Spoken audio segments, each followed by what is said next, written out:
canal para resolver alguns pontos que podem ser importantes para todos nós nesse caminho, né, nessa trajetória de crescimento pessoal. Então, é muito gostoso estar aqui hoje com vocês. Né? Nada disso seria possível se nós não estivéssemos juntos, né? Depressão e espiritualidade. Um convite à cura da alma. O tema já traz algumas respostas. Aqui a gente traz uma tela que fala do ideal médico espírita, que é o paradigma da AME, né, Associação Médico Espírita Brasileira, que tem várias associações, né, espalhadas pelo Brasil. E a temática depressão e espiritualidade, ela foi construída, foi trazida dentro dessa proposta do ideal médico espírita, que fala sobre a conexão entre ciência, saúde e espiritualidade.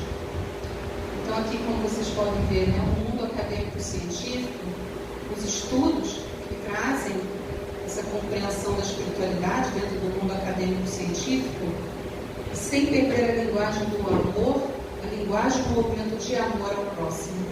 Falando de movimento de amor ao próximo, tenho a alegria de fazer parte também, além de fazer parte da AME, como membro da AME, de fazer parte como voluntária aqui na Casa do Marco, né? Que é movimento de amor ao próximo, amar e servir. Então, acho que tudo isso está coligado nessa compreensão.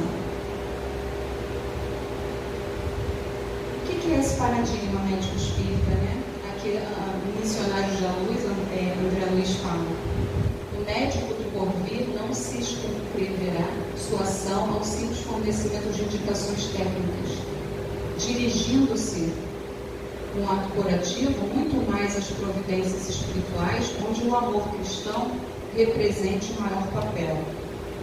Então, essa é a base sobre a qual a gente vai construir aqui a nossa compreensão dessa relação entre espiritualidade, né, e depressão e saúde emocional. Aqui também é um trecho de uma fala do Dr. Sérgio Luiz da Silva Lopes, que também é participante da AME, e ele traz isso no Código do Monte, as Virtudes do Sermão da Montanha, onde ele diz: a fé procura, a razão encontra. Não há conflito entre ciência e espiritualidade, senão apenas descobrimento dessa importante ligação, principalmente pela sua consolidação através das pesquisas.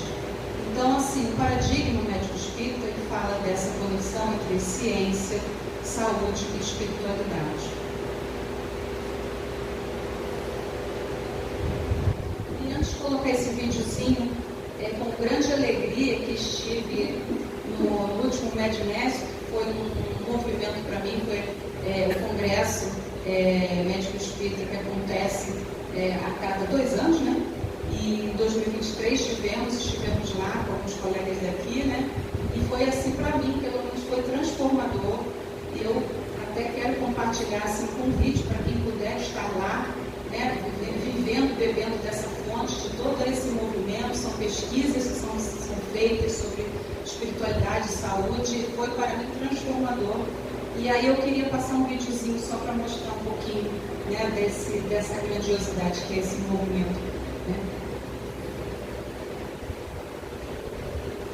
Aqui? Peraí, deixa eu tirar aqui.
tema servir para curar-se. Vai ser o próximo tema. É bem inspirador. Mas, entrando aqui no nosso tema depressão e espiritualidade, um convite à cura da alma. Então vamos pensar o seguinte, o que seria a alma, né? Vamos começar de trás para frente, entendendo a alma, e depois a gente vai seguindo por ali. O que seria a alma? Né? Falamos outro dia. Há tantas concepções, né? Depende. Né? O conceito de alma para a filosofia pode ser uma coisa, para a psicologia pode ser outra, para o espiritismo ainda uma outra concepção, né? Então, o que a gente pode entender aí dessa ideia de alma? Então, para o espiritismo, a gente sabe que alma é o nome que se dá para o espírito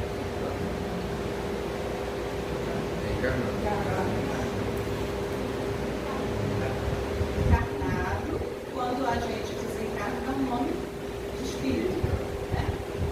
Para a psicologia, pode ser considerado um conjunto de sentimentos, toda aquela vitalidade, todo aquele conjunto de emoções que dão ânimo para a nossa vida. Para a filosofia, vai ter outra concepção. Etimologicamente falando, a alma quer dizer o quê? Ânima, ânimos, é aquilo que dá vida, que dá força ao nosso viver. Alma é vida e quer viver.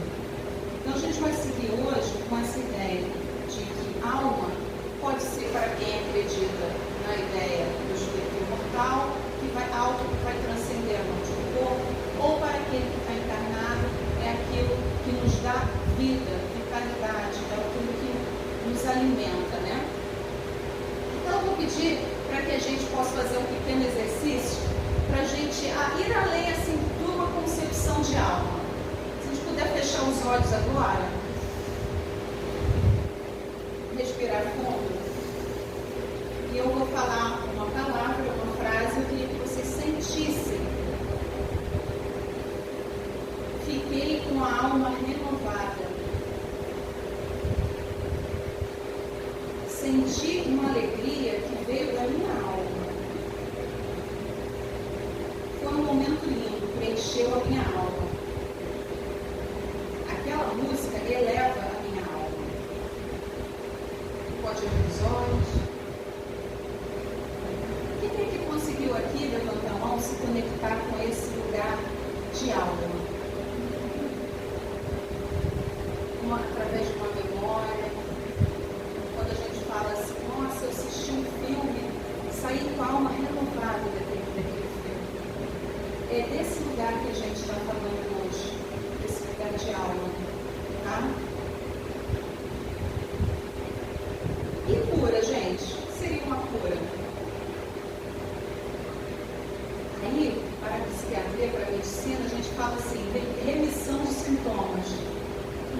Remissão total de sintomas, remissão parcial de sintomas. A palavra cura, né, na questão da psiquiatria, já não é uma palavra tão utilizada. Mas o que a gente pode entender de cura? Então, a primeira coisa que eu quero trazer também é que em nenhum momento a gente falou de cura da depressão. Observe. A gente está falando de quê? De cura da alma. Aí a gente traz aqui uma frase do Paulo, que é um psiquiatra, psicoterapeuta, né, suíço, fundou a psicologia analítica. Ele diz o seguinte, que o padecimento do doente vem da alma, de suas funções mais complexas e profundas. O médico precisa ser um conhecedor da alma humana. Isso se alinha muito com o paradigma, né, médico espírita, não é verdade? Ela representa bastante o que a gente vai trazer aqui hoje, e ainda dentro dessa concepção médico-espírita. Não há doenças a doentes. Essa frase é de uma médica, fundadora do Instituto de Medicina da Consciência, ela trabalha com medicina integrativa, mas essa frase fala o seguinte, você está se curando, se está construindo novos hábitos que conversam com a sua alma. Porque a depressão é aquilo que tira a nossa alma, puxa para um lugar de não criatividade, da vida criativa, daquilo que dá sentido. A palavra sentido vai ser muito importante na noite de hoje, tá? O que dá sentido a você? Qual o sentido que a sua dor tem? Qual o sentido que a sua vida tem? O que me traz alma? O que preenche a minha alma? Você está se curando, você está construindo novos hábitos que conversem com a sua alma. Isso aqui é um bom indicador, tá, do que a gente vai trazer hoje. E ela diz o seguinte, a palavra cura nos leva para o seu significado de origem, o ato de cuidar. É um processo que abraça desde o modo como lidamos com as nossas sombras, como nos posicionamos diante dos obstáculos, as nossas atitudes, a capacidade de se abrir para o novo. Olha só o movimento de cura, de se abrir para o novo. Né? Porque muitas vezes a depressão ela vem de um processo de fechamento de um ciclo, seja por um luto, seja por uma aposentadoria que chega, ou existe, né? Quando a gente vai para a adolescência, tem o luto da perda da infância. Quando a gente vai para a vida adulta, tem o luto da perda da adolescência. Quando vai para a terceira idade, tem o luto daquela jovialidade. Então, assim, como é o novo? Qual é o próximo passo para a vida? Para onde eu estou indo? Que vai me trazer alma? Vai me resgatar minha alma? Olha que bacana. Você está se curando, você está construindo novos hábitos que conversam com a sua alma. Está se curando ao ser transparente com o outro e com o que sente. Está se curando ao se permitir chorar. Está se curando se está somando, sendo parte, estendendo a sua mão.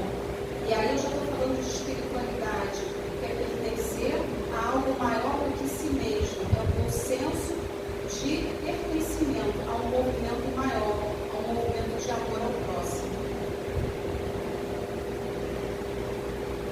Vamos falar de convite. Convite, né? Depressão, espiritualidade, um convite à cura da alma.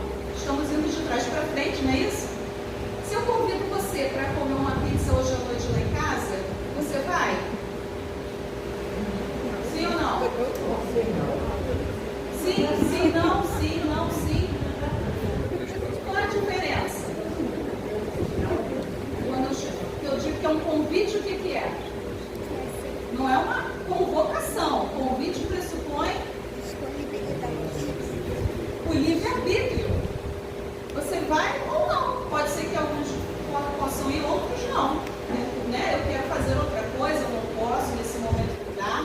Então, o convite é, ao mesmo tempo, algo que evoca para um convite ao livre-arbítrio, mas é um chamado. Eu chamei, você não foi. Certo? Então, vamos olhar para o convite dentro desse olhar, né? Quero dar o spoiler. O convite é de quem? Depressão, espiritualidade, um convite à cura da alma. Mas quem está convidando o quê? A quem?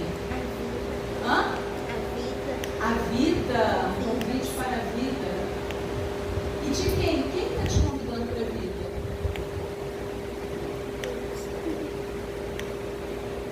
Será que a gente pode falar isso?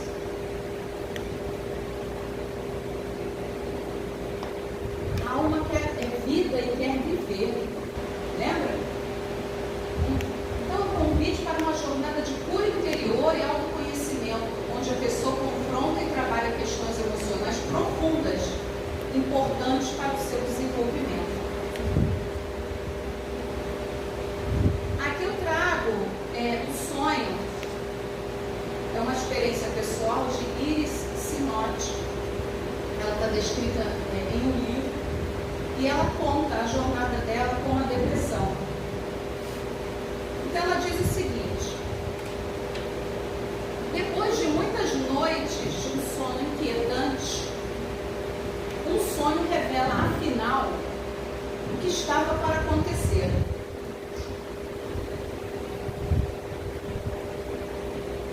Ela via uma piscina com águas muito cristalinas e uma luz muito forte, um sonho, tá?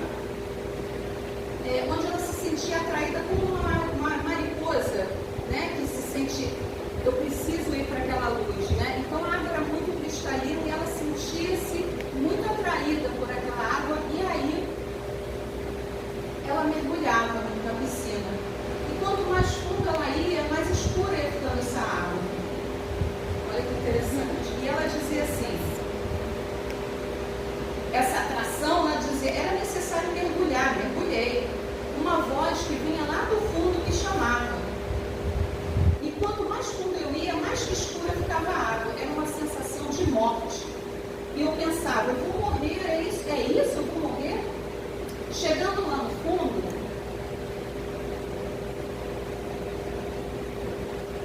aparece a figura de Netuno.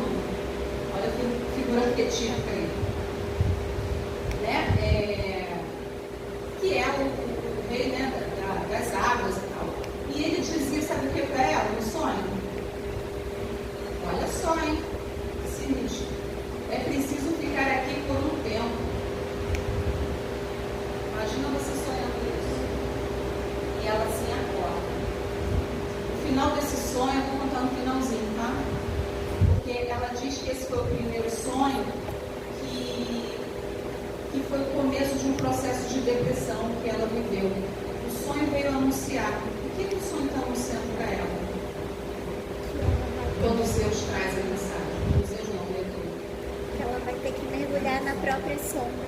Entrar, abraçar a própria sombra. Eu preciso ir lá nesse fundo para olhar o que tem lá. Será que é isso?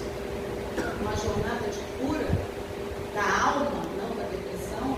É esse mergulhar fundo? Vai doer, mas vai? Será que é isso, gente?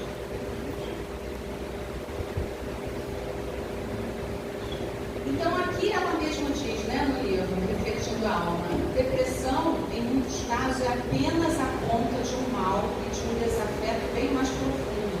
É um chamado. Lembra do convite? É um convite. É um convite para a gente olhar para alguma coisa. E falando de espiritualidade, gente. O que é espiritualidade?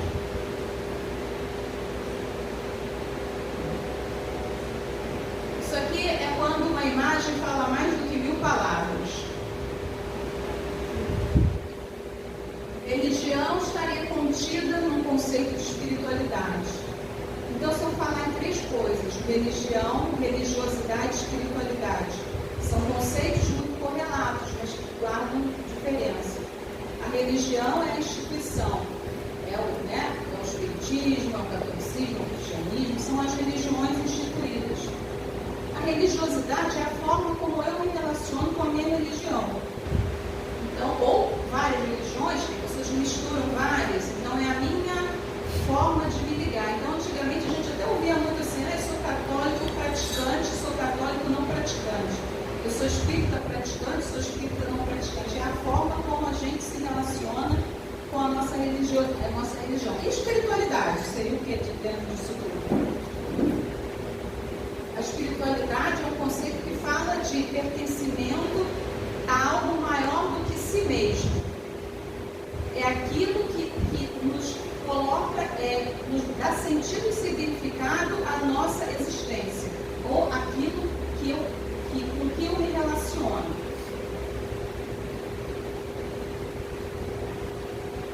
Então vamos lá. Espiritualidade é uma busca individual por significado e propósito e um senso de conexão e pertencimento a algo maior do que si próprio, capaz de conferir sentido e valor para os eventos da vida, sem necessariamente implicar numa adesão religiosa. Dito isso, um ateu poderia ter espiritualidade? Se uma pessoa que não tem uma adesão religiosa, ela pode canalizar o senso de espiritualidade dela para uma causa, para a filosofia, para tantas outras funções que podem implicar em participar de algo maior do que si mesmo. Então, a religião, a religiosidade é uma das formas da gente expressar a nossa espiritualidade, ok? Seguindo por aí, vamos seguir? A necessidade espiritual é um fator atribuído apenas ao ser humano. Isso também é bem interessante, né? Eu, pelo menos, nunca vi um cachorro entrando na igreja para rezar. Se vocês conhecerem, me falem. Eu nunca vi um gatinho sentado no alto de um monte com crise existencial, pensando de onde eu vim, para onde eu vou, quem eu sou. Eu nunca vi também. Alguém já viu?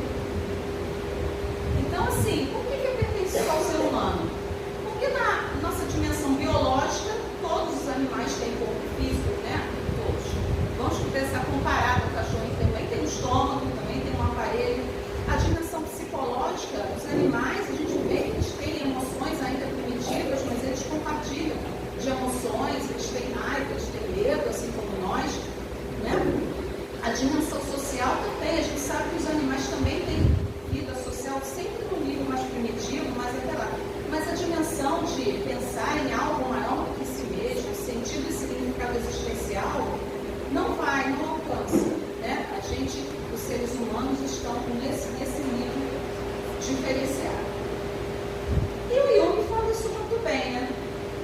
Necessidade espiritual e religiosa é inata à psique e é um fator atribuído apenas aos seres humanos. Quem fala isso também? Joana de Ângeles, que é a mentora espiritual de Valdo Franco, e ela fala, né, aí no Homem Integral, que é um livro maravilhoso, ela diz que o homem é o único animal ético que existe. Somente ele pode apresentar uma consciência criativa, pensar em termos de abstrações como a beleza, a bondade, a esperança e cultivar ideais de enobrecimento. É aquilo que a gente fala de alma. E aí a gente entra na depressão. O que é depressão, né? Depressão é um quadro clínico importante, né, que é marcado por sinais e sintomas. É preciso que a gente cuide. A gente vai olhar com detalhes, mas é marcado principalmente por sentimentos profundos de tristeza, perda do interesse. Basicamente, né, é um humor deprimido, é a perda do prazer naquilo que a gente acha que é prazer anteriormente, baixa de energia, não tem força, de corpo pesado, não tem interesse. Temos crenças marcadas de desamor, desvalor e desesperança. Então, quando se soma isso tudo, a gente tem um quadro bem importante, que é preciso se olhar por todos os ângulos, inclusive o ângulo espiritual. Então, tem um vídeo que eu vou colocar aqui, em que ele mostra um pouquinho desse processo. Tá? É um vídeo baseado num livro de uma pessoa que descreveu nesse livro o seu processo de depressão e como ele depois ele sai disso, né, como ele lida com a situação, tá? His name is depression. Whenever a black dog moved the parents, after anything, life just seemed to slow down. He would surprise me with a visit for a reason or occasion. The black dog made me look and feel older than what he is. When the rest of the world seemed to be enjoying life, I could only see it through the black dog. Activities that usually bring pleasure suddenly ceased to. He liked to ruin my appetite. He'd chew up my memory or my ability to concentrate. Doing anything, or going anywhere with a black dog required superhuman strength. At social occasions, he'd sniff out what confidence I had and chase it away. My biggest fear was being found out. I worried that people would judge me. Because of the shame and stigma of the black dog, I was constantly worried that I'd be found out. So I invested vast amounts of energy into covering it up. Keeping that promotion in mind is exhausting. Black dog could make me think and say negative things. He could make me irritable and difficult to be around. He would take my love and marry my intimacy. He loved nothing more than to wake me up with highly repetitive and negative thinking. He also loved to remind me how exhausted I was going to be the next day. Having a black dog in your life isn't so much about feeling a bit down, sad, or blue. At its worst, it's about being devoid of feeling them together. As I got older, the black dog got bigger and he started hanging around all the time. I chased him off with whatever I thought might seem around. But more often than not, he'd cower on top. Going down became easier than getting up again. So I would take rather good self-medication, which never really helped. Eventually, I felt totally isolated from everything and everyone. The black dog had finally succeeded in hijacking my life. When you lose or enjoy your life, you can begin to question what the point of it is. Thankfully, this was the time when I sought professional help. This is my first step towards recovery and a major turning point in my life. I learned that it doesn't matter who you are, the black dog affects millions and millions of people, whether also learned that there was no silver bullet or magic pill. Medication can help some, and others might need a different approach altogether. I also learned that being emotionally genuine and authentic to those who are close to you can be an absolute game changer. Most importantly, I learned not to be afraid of that dog, and I taught him a few more tricks around it. And when you're tired and stressed you out, the louder it barks. So it's important to learn how to quiet your mind. It's been clinically proven that regular exercise can be as effective for treating mild and moderate depression as antidepressants. So go for a walk or a run and leave them up behind. Keep a more journal. Getting your thoughts on paper can be cathartic and often insightful. Also keep track of the things that you have to be grateful for. The most important thing to remember is that no matter how bad it gets, if you take right steps, talk to the right people, black dark days can and will pass. I wouldn't say that I'm grateful for the Black Dog, but he's been an incredible teacher. He forced me to reevaluate and simplify my life. I learned that rather than running away from my problems, it's better to embrace them. The Black Dog may always be in my life, but he'll never be the beast that he was. We have to understand it. I've learned through knowledge, patience, discipline and humour, the most Black Dog can be made to heal. If you're in difficulty, never be afraid to ask for help. There is absolutely no shame in doing so. The only shame is missing out on life.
Quando a doença chega, né?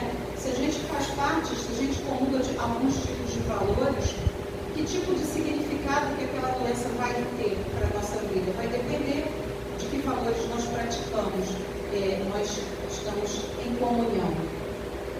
dentro da questão da psicosfera, o Espiritismo fala muito disso, a psicosfera, que é o nosso campo pessoal, fala da questão das sintonias, né? Questões de obsessores ou ligações mentais, né? Então a gente tem toda uma dimensão espiritual que faz parte da nossa saúde, ou não, né? E aí dando um exemplo aqui, né? Por exemplo, no social, me lembra um caso de uma pessoa que eu acompanhei, no consultório, que chegou por indicação do psiquiatra, já com quadro de depressão, e ele viveu 2 dilemas. O primeiro foi procurar ajuda, porque ele achava que se ele ficou muito tempo não admitindo para si mesmo os sintomas que estavam se apresentando, e quando ele chegou a perceber que realmente tinha alguma coisa que precisava de atenção, ficou com vergonha de dizer isso em casa ou no trabalho, e aí ficou protelando muito para buscar ajuda, e aquele cachorro foi ficando maior, né? E aí ele chega em terapia, e aí faz todo um acompanhamento, inclusive foi necessário pedir licença médica, porque já não estava conseguindo ter as suas funções executivas, já estavam comprometidas, já não conseguia realizá-las, ela tinha problemas de concentração, enfim. E aí veio o segundo dilema para ele, né? Porque quando ele entrou em remissão dos sintomas, ele ficou com vergonha de voltar ao trabalho, o que os amigos iam achar. Então, assim, a questão social ele entra, porque se a gente tem uma sociedade invalidante ou validante, preconceituosa ou não preconceituosa sobre o quadro de depressão, isso também vai impactar no indivíduo para que as pessoas busquem ajuda. Né? Porque se a pessoa fica com vergonha, com medo de ir falar no trabalho, de perder o emprego, então aquele quadro, aquele cachorro vai ficando cada vez maior de se cuidar, de se adestrar. Confere? Então isso é um exemplo para a gente entender que todos esses fatores estão correlacionados, tá? Uma coisa vai afetar a outra, eles não são compartimentos estanques, assim. Né? Então você vai ter ali questões genéticas, mas se você tem um contexto familiar, ou se você tem uma questão de propósito, como que esses elementos se conversam entre si e formam aquilo que é uma coisa única de cada um, que é a nossa alma. Então não existe, a depressão pode ter sinais e sintomas semelhantes para todos, mas cada pessoa que tem depressão é uma pessoa diferente. E como cada um vai lidar com isso, vai de cada um. Tá? Bom, aqui é só para a gente passar rapidinho o DSM, né, o Manual de Diagnóstico de Estatísticos de Transtornos Mentais, fala, né, um quadro diagnóstico, quadro clínico, que tem várias indicações. Tem o transtorno depressivo maior, tem o depressivo persistente, tem o pré-menstrual, tem o induzido por substância, tem várias indicações que o médico psiquiatra vai poder olhar e fazer um acompanhamento conforme cada caso. Sinais, os sintomas de depressão, como eu falei antes, né? Então, assim, a tristeza, a perda do interesse nas coisas, né? A pessoa tem problemas, às vezes, de insônia, ou dorme muito, ou dorme pouco, com alimentação, ou perde o apetite, ou ganha apetite, a fadiga, dificuldade de concentração, reações de humor, às vezes uma reação de raiva, uma explosão de raiva, por trás esconde-se uma tristeza muito grande. Né? Você tem pensamentos recorrentes, pensamentos até de ideação suicida, ou pensamentos de autocriticismo, pensamentos negativos. Então isso tudo forma um quadro. Então isso já mostra a diferença entre tristeza e depressão.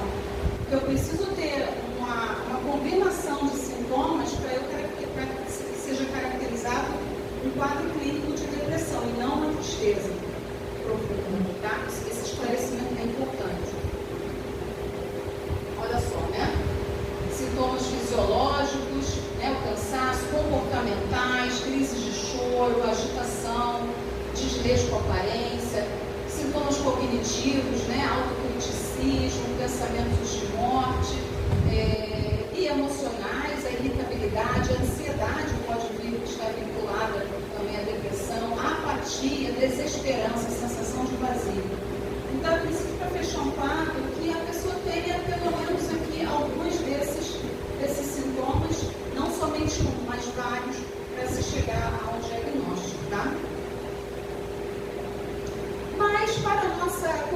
questão aqui da nossa reflexão de hoje qual é o caminho que a gente segue, né? A pergunta é muito mais sobre qual a tarefa que o seu sintoma está escondendo.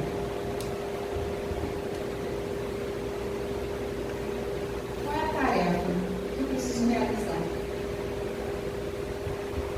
Novamente, aquela sonhadora do início daquele nosso encontro, até mergulhando na piscina, ela conta o seguinte: a depressão é um instrumento da psique para chamar a atenção, para mostrar que existe algo que precisa ser ajustado. Lembra do paciente que demorou a procurar a terapia ou o tratamento médico porque entrava em negação? Tinha questões ali da alma que doíam e que a pessoa às vezes tenta disfarçar por outros lados, às vezes até com a bebida ou com algum movimento de negação, de fugas, que não vão realmente fazer o contato com aquilo que precisa ser curado, para que haja cura da alma.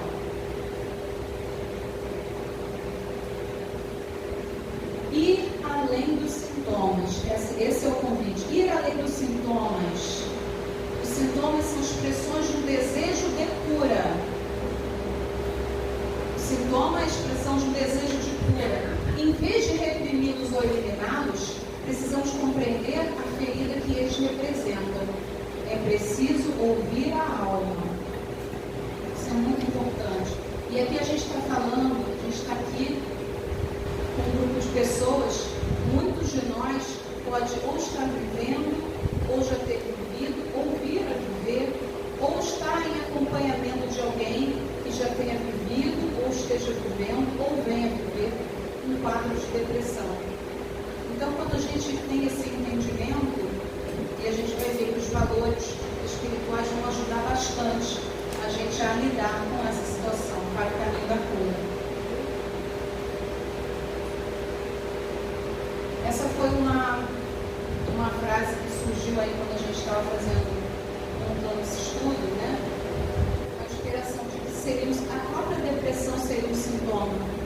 Não o sintoma da depressão, mas a depressão enquanto um sintoma de uma alma que chora.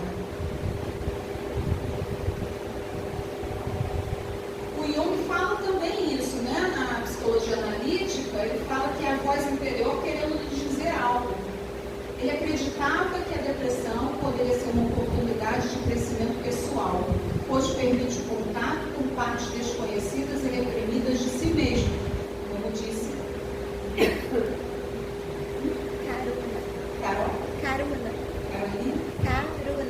Caruna. Ela diz que é a sombra, né? É a sombra. Então, assim, ele fala que o que acontece, a depressão é um movimento para baixo, para dentro, aquela energia. Por que a pessoa fica sem energia? Só quer deitar, não quer levantar, não tem ânimo, não tem forças, porque a energia psíquica ela ficou roubada para dentro.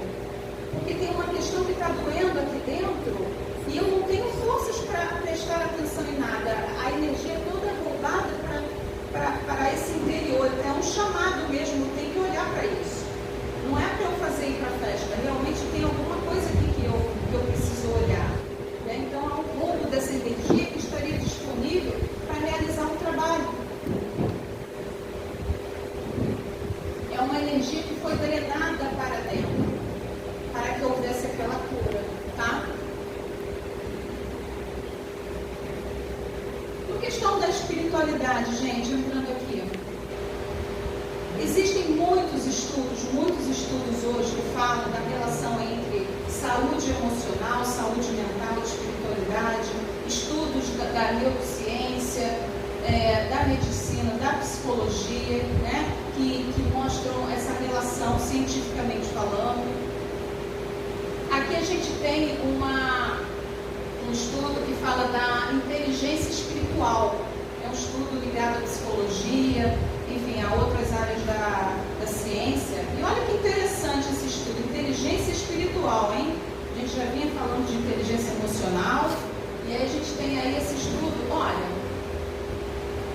12 princípios.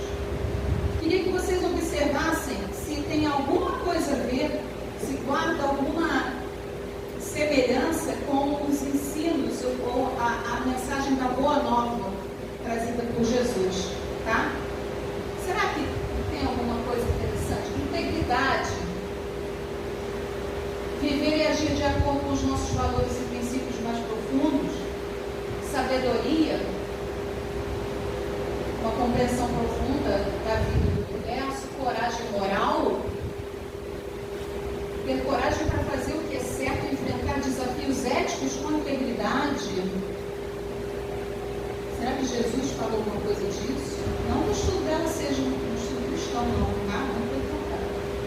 Compaixão, olha só, cultivar empatia e compreensão, harmonia, buscar a harmonia da sua vida, interconexão com todas as coisas, respeito, honrar a dignidade e o valor dos seres humanos, humildade, né? Humildade, reconhecer a nossa própria limitação e imperfeição, amor incondicional, aceitar a si mesmo e aos outros sem julgamento e condições, paz interior, alegria, unidade, né? Reconhecer a interconexão das coisas e propósito e significado. São os 12 princípios. Lhes parece familiar com a Boa Nova? Olha só, e aí a gente tem uma listinha de valores espirituais. Veja se não tem a ver. São valores espirituais, aqueles que guiam a pessoa e a sua conexão com algo maior que ela própria, refletindo aspectos mais profundos. Então eu gostaria agora que vocês memorizassem um ou dois princípios desse, cada um ou mais, que tiver memória boa, né? Sobre amor e compaixão, perdão, gratidão, serviço, generosidade, esperança e fé, honestidade, respeito à vida, aceitação e tolerância, humildade, empatia e compreensão. Vamos olhar para esse quadro que vai seguir agora. É o seguinte: como lidar com uma pessoa em depressão? Qual das duas colunas vocês acham que combina mais com os valores que nós vimos e com a inteligência espiritual, os princípios? Qual das duas colunas? Vou chamar da direita ou da esquerda? Não sei, de lá ou de cá? Direito. A de lá ou a de cá? Pronto. A de lá? Quem acha que é a de lá, levanta a mão. Quem acha que é a de cá? Não fala. Quais valores que vocês acham que tem ali do outro lado, de lá? Que vocês leram no anterior? Compaixão. Compaixão. Empatia. Empatia. Vou botar aqui acolhimento. Compreensão. Está tudo na lista anterior, tá? Serviço e generosidade. Então essa é a dica para a gente lidar com alguém que esteja enfrentando, né, o desafio de atravessar um momento de depressão. Quando a gente diz, ao invés de dizer, sai da cama, vamos passear, deixe de frescura, conte comigo. Quando você vai sair dessa? Como você se sente hoje? Pare de drama. Compreenda como você se sente. Vai se tratar. Quer conversar? Você é muito pessimista. Eu te amo. Olha, gente, parece um quadrinho bobo, mas como a gente recebe pessoas no consultório que não tem a validação dos seus familiares, os mais próximos, às vezes os pais, um jovem adolescente, vários que a gente já tem, que chega ali e o adolescente diz que as pessoas não acreditam, mesmo elas estão em tratamento médico. Ou um dos pais, ou alguém da família diz que é frescura, vai tudo nesse lado aqui, né? E quantas pessoas que chegam, isso agrava o quadro, porque não tem o suporte, o amor da família, a compreensão, a empatia, a paciência, a tolerância, a compaixão para acolher aquele indivíduo que está no seu processo de mergulhar fundo naquela piscina, mas é importante que alguém esteja ali do lado, não é para ir não, né? Não é para puxar a pessoa a força, é para estar lá, eu estou aqui com você. Isso não é amor? O amor incondicional que Jesus nos fala? Não é isso? Disso que a gente está falando aqui, de espiritualidade, independente até de religião. E aqui a gente tem invalidação, crítica, intolerância, impaciência, desinformação. A desinformação também é uma coisa muito importante, porque quando a pessoa, ou a informação, né? Muitas vezes a pessoa tem uma postura assim, apenas por desinformação, né? Preconceito. Então a gente está fazendo um estudo, entender o que é a depressão também ajuda no nosso próprio processo, no processo do outro, e por conseguinte, na sociedade, no movimento de sociedade, porque cada um daqui que sai ou vai buscar essa informação nos livros, na internet, em artigos, é um agente de transformação social no seu pequeno universo familiar, de amigos, tá? Isso aqui é um documentário muito legal que está na Netflix, Como Viver até os 100 anos, nas zonas azuis. Essa pessoa é um pesquisador e ele fala que ele vai até zonas azuis, que são regiões onde a longevidade dos moradores é muito marcante, mas não só a longevidade de idade, mas com qualidade de vida. E ele pesquisou nessas zonas azuis no mundo inteiro qual é o segredo, entre aspas, né, para essa longevidade com qualidade de vida.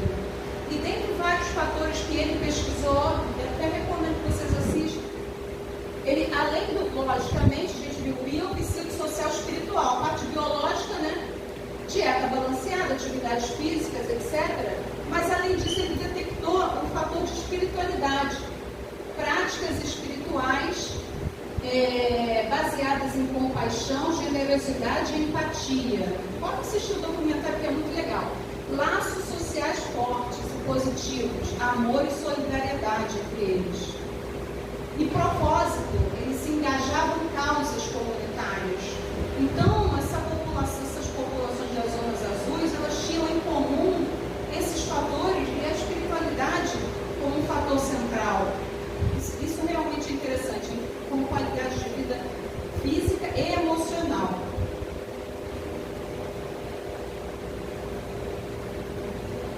Você acha que a espiritualidade, depois que a gente está falando aqui, ela pode desempenhar um papel na prevenção e tratamento da depressão? Essa pergunta, sabe quem se faz essa pergunta? Os pesquisadores. Os pesquisadores fazem essa pergunta.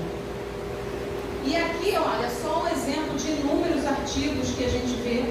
É só dar um Google nas plataformas de artigos científicos, que tem vários estudos, né, onde os pesquisadores, cientistas sociais, médicos, psicólogos vão fazer pesquisas para investigar essa relação entre espiritualidade e saúde mental, emocional, espiritualidade e depressão.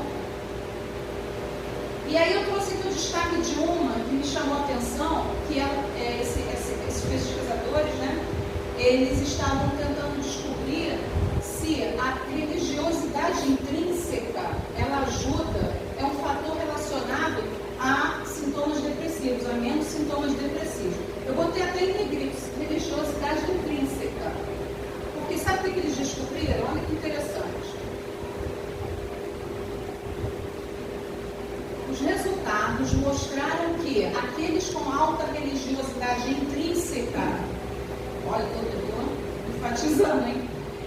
E envolvimento em atividades espirituais intensas estavam associados a menos sintomas depressivos. Se eu parasse por aí, eu poderia dizer o seguinte: nossa, então, se eu for religiosa, eu estou com menos probabilidade de sintomas mais fracos ou de ter menos depressão, está tudo ok?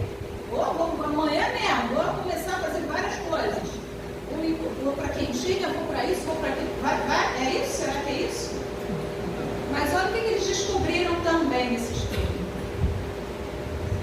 Porém, aqueles indivíduos em níveis médios de religiosidade religiosidade intrínseca, comportamento espiritual, o comportamento espiritual é se envolver, tá? Com atividades religiosas e tal. Parecia ter pouca relação com depressão, ou seja, a pessoa com médio movimento religioso não dava nenhum efeito na depressão. E olha para piorar aqui, enquanto aqueles com baixa religiosidade intrínseca, porém maiores comportamentos espirituais, estavam associados a maior depressão. Gente, o que seria isso, então? O que está dizendo aqui? Baixa religiosidade intrínseca, mas alto envolvimento com religiosidade. O que é isso? Ele está dizendo que a pessoa estava lá, será que ela estava com a alma? Não.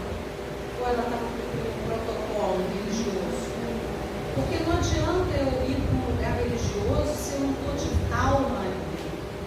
Se não é intrínseca, a religiosidade intrínseca não vai me ajudar na minha depressão ou para eu deixar de ter. Não vai até piorar, hein? Por que será que piora? Aí o estudo revelou, muitas vezes a pessoa se forçava ao movimento que ela não estava ali realmente e aquilo se tornava um peso e até uma culpa, uma obrigação. E isso não vai dar o resultado que a gente está falando de algo. Não é um protocolo, não é uma religião que eu vou viver por base de obrigação, de culpa ou de outros interesses que não seja o amor, a caridade, alguma coisa que vai conversar, lembra daquela tela que vai conversar com a minha alma? O Jung fala muito disso, a distinção entre uma religiosidade e a confissão religiosa. O lugar central da função religiosa na estrutura psíquica não se confunde com uma adesão a dogmas religiosos. Da mesma forma, esse pesquisador, que é uma referência no estudo sobre espiritualidade com o cuidado do paciente, ele também fala a mesma coisa, né? Que a espiritualidade, ela ajuda, sim, nos quadros de adoecimento, na evolução da melhora da doença, mas ele traz aqui, mas também pode ter um efeito desfavorável. Quando a religião que a pessoa vive está ligada a restrições e punições em vez de aceitação, misericórdia e liberdade, por exemplo. Quando a pessoa entra em culpa, como se dissesse assim, poxa, mas Jesus falou para eu perdoar, eu tenho que perdoar, eu saio ali pela porta, eu tenho que perdoar. É um processo, eu preciso de autocompaixão. Não é para eu me sentir culpada porque eu não consegui perdoar. Isso não é a religiosidade intrínseca. Uma religião como defesa para eu me esconder, né? Eu não lidar com a minha sombra, ou com uma religião que bloqueia a minha livre reflexão. Aí Jesus diz, né? Nem todos os que dizem Senhor, Senhor entrarão no reino dos céus. Porque ele fala, ele o tempo todo, ele nunca apoiou uma religiosidade exterior. Ele sempre apoiou uma religiosidade intrínseca. Aquela frase, né? Você está conversando com a sua alma. Também aqui tem uma verde, né? A verdadeira religião fortalece a compaixão e a ligação com Deus e com os outros. Olha, isso aqui é um trechinho só pontuar, tá? Porque existe aqui uma psicoterapia focada na compaixão, para vocês verem como que a ciência... É interessante a gente ver que precisa, assim, depois de 2000 anos, né, vem um grupo de pessoas, estuda cientificamente a psicologia, para comprovar aquilo que Jesus já vinha falando há 2000 anos.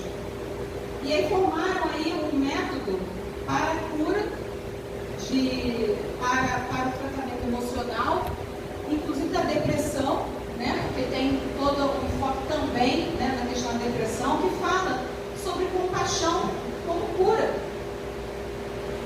Por que cultivar a compaixão, né? E ele fala que a compaixão, ela fala de uma natureza humana compassiva, um self interior. Então tem todo um argumento para dizer que a compaixão ela é um movimento de cura da alma. Tá?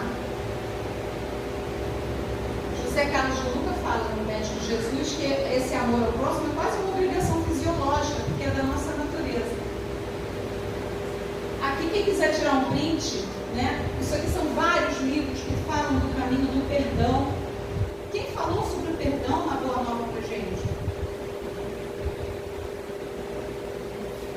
E aí a gente tem novamente, né, os estudos que vêm na atualidade comprovar aquilo que Jesus já vem falando há mais de 2000 anos sobre perdoar.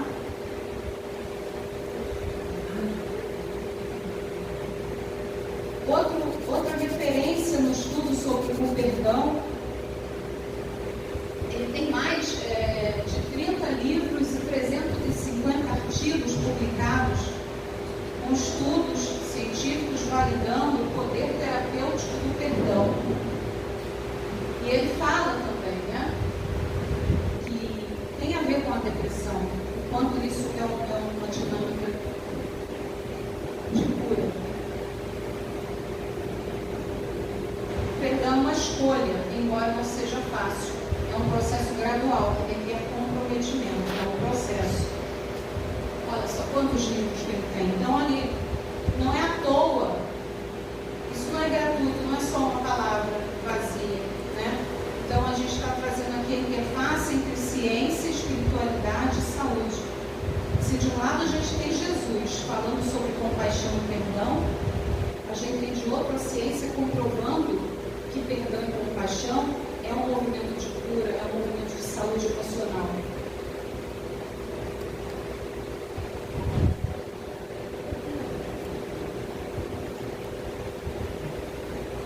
E aí a gente tem um mestre, né? Um mestre que fala: perdoai as nossas ofensas assim como nós perdoamos aos que nos ofenderam. Perdoai até 70 vezes, 7 vezes. Culpa, auto-perdão e depressão, tudo relacionado no livro do Divaldo Franco, transtornos psiquiátricos e obsessivos, a mesma coisa. Joana de Ângeles fala também da culpa. Ela fala, na perspectiva do espírito imortal, que muitas vezes a culpa vem até de vidas passadas, né, de atos que nós fizemos e às vezes a gente nasce com aquela predisposição até para quadros de depressão, porque tem uma culpa que vem de outras vidas. Olha só quanta coisa que tem ligando culpa à depressão.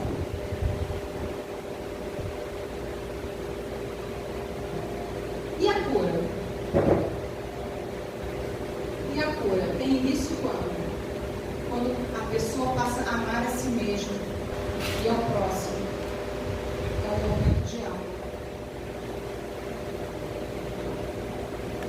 Porque não é sobre sintomas, não é sobre remissão de sintomas em uma vida com menos sintomas. É sobre uma vida em abundância. E a vida em abundância é uma vida que tem o amor, que tem a compaixão, que tem a conexão, porque é disso que nós somos feitos, dessa conexão de almas. Então é para que a gente tenha vida em abundância. Então quando a gente fala de cura, cura é da alma, nós estamos falando de cura da depressão. Cura da depressão é remissão de sintomas. E aqui a gente volta naquele quadrinho para a gente relembrar que tanto o nascimento como a cura da depressão, olha, do ponto de vista biológico, fatores de risco que podem gerar depressão, vai também pelo caminho da biologia, se você tem uma genética, um desequilíbrio bioquímico, né? Se você tem traços de personalidade, ou traumas, estresse crônico, lutos e perdas, ou crenças negativas, isso tudo eu estou falando de onde nasce a depressão, do ponto de vista biopsicossocial e espiritual. Do ponto de vista social, eventos adversos, olha o que está acontecendo no Sul, quantas pessoas vão está com predisposição a um quadro de depressão a partir daquilo, né?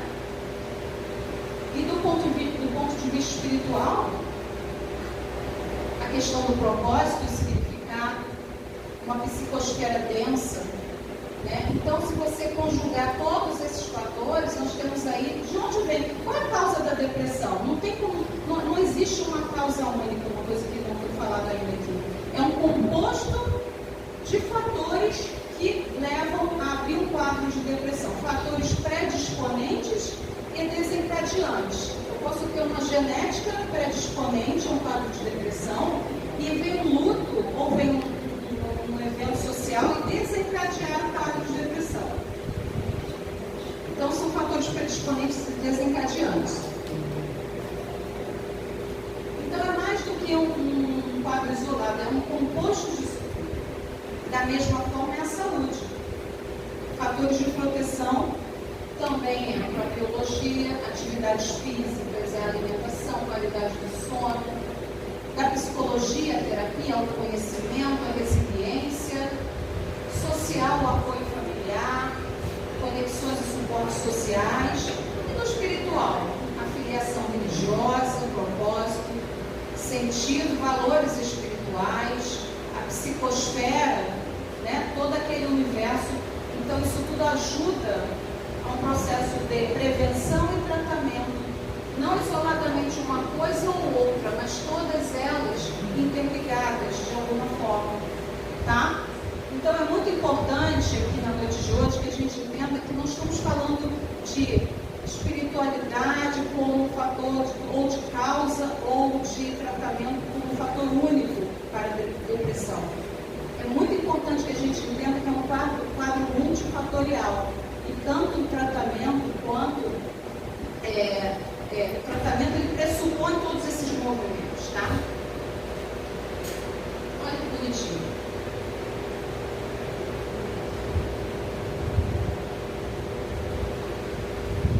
A medicação, né, que a gente fala aí dos neurotransmissores, e é o nosso corpo biológico. Quero falar aqui um pouco só rapidamente sobre a questão do uso de medicamentos. E foi perguntado para a Joana de Ângeles o que ela achava do uso de medicamentos no tratamento da depressão. E ela diz, ou de adoecimentos emocionais, e ela responde, não vou ler tudo, mas ela responde basicamente que ela concorda que seja usado como um recurso para o corpo físico, em paralelo àquele movimento de alma que vai nos levar para frente, tá? Aqui é um caso de uma paciente que eu fiz o atendimento e ela chega, é interessante porque hoje a gente ri disso, né? Mas ela chegou indicada por um psiquiatra e ela estava no quadro de depressão sem fazer terapia.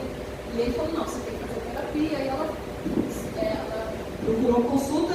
E ela chega e diz assim, olha, eu vim porque o meu médico mandou, mas eu não quero falar de nada que me deixe triste. E aí eu olhei para ela, a gente olhou uma para a outra e eu falei, como é que a gente vai fazer daqui para frente, né? Eu não costumo olhar para o que me incomoda.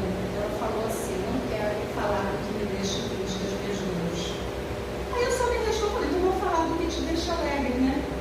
E a gente foi construindo uma relação de confiança e com o tempo ela obviamente, né, foi se abrindo, criou confiança, e ela chega a dizer, falar é importante, não apenas tomar remédios. E aí ela continua com essa jornada de autoconhecimento, essa jornada de cura da alma. Onde está o seu medo, aí está a sua tarefa. Emmanuel diz assim, né, que a saúde humana nunca será um produto de comprimidos. O homem tem que olhar, né, para a sua terapêutica natural. E o Espiritismo, ele diz o seguinte, nós não somos, né, o Espiritismo é uma frase que se aplica bastante, nós não somos seres humanos vivendo uma experiência espiritual, nós somos seres espirituais passando por uma experiência humana. Passar um pouquinho. Gente, eu recomendo para quem gosta do tema de entrar no site da AME ambrasil.org.br, e tem uma série de publicações que falam sobre espiritualidade, saúde. Ele é muito rico, tá? Aqui Joana fala de que o componente, um transtorno neuroquímico se sobrepõe ao componente espiritual, em que o transtorno neuroquímico não está, o fator espiritual está acima do componente neuroquímico. Né? E o processo obsessivo também, que é muito importante a gente cuidar. Qual seria a terapêutica espírita, então, para isso tudo? Tratar não só a patologia, mas o modo de vida. A cura como um processo existencial. A doação, fraterno ato de amor ao próximo. Especificamente, né, o que a gente tem no ambiente do Espiritismo? Prece, oração, evangelho no lar, tratamento fluidoterápico, as reuniões de desobsessão, serviço no bem, voluntariado, amor ao próximo e a imprescindível transformação íntima.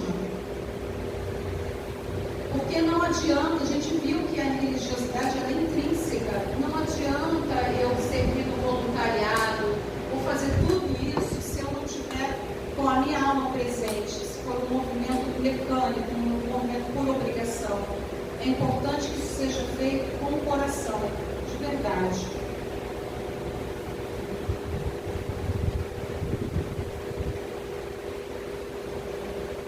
A doutora Marlene Nobre diz: temos que nos valer de todo o arsenal terapêutico de que dispomos dentro dos que são propostos pela medicina tradicional, quanto dos recursos gratuitos que nos são oferecidos pela terapia complementar espírita, que a tradicional ainda não utiliza.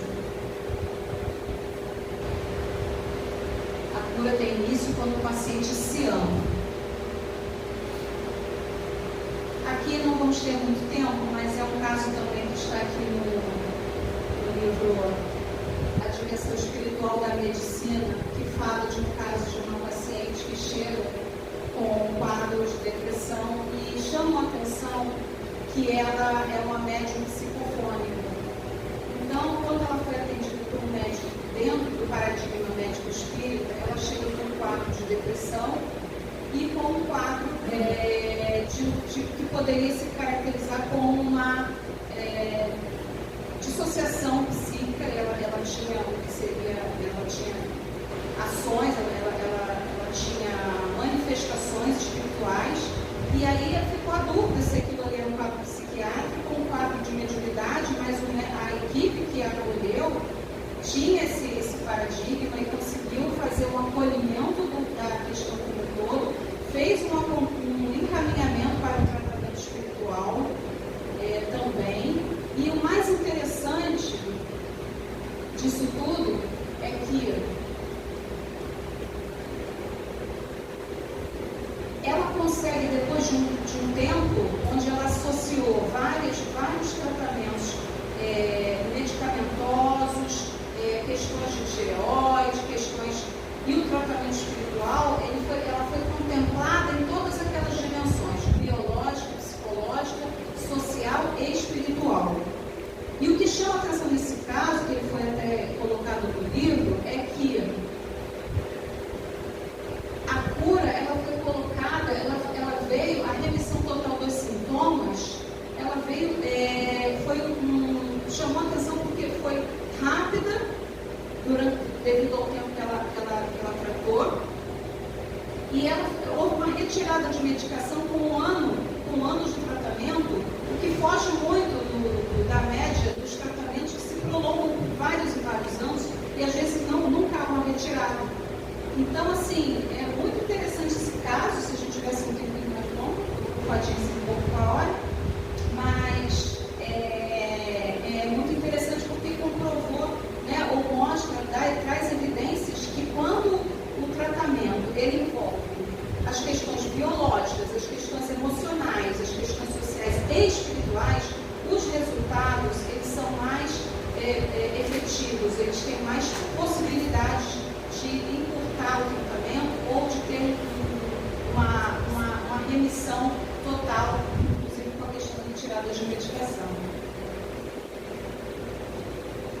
aí, para quem quiser também conhecer um pouquinho mais, fica uma indicação aí de 3 livros.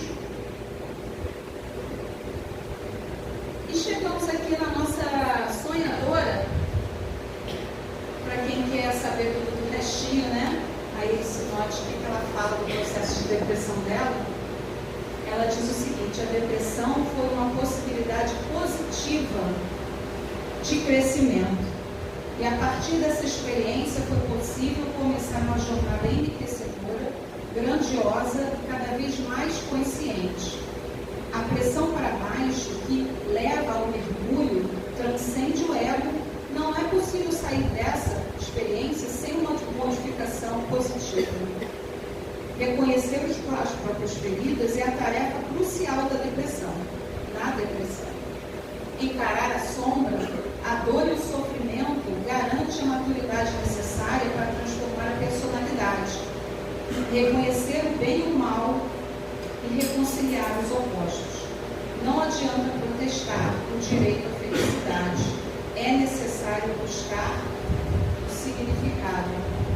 A depressão é um convite, um desafio da vida para que encontremos o real sentido. E nessa luta saímos da ilusão inocente de felicidade e conquistamos a certeza de que a vida só é verdadeiramente vida se tiver significado. Olhar para a depressão, olhar a depressão por uma perspectiva analítica e espírita, diz ela, é possibilitar ao depressivo a cura da alma.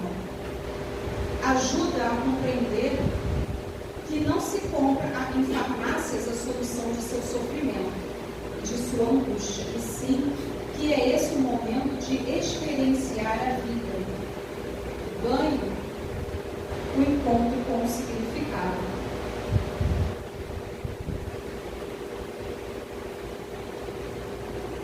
Boa noite, obrigada a todos.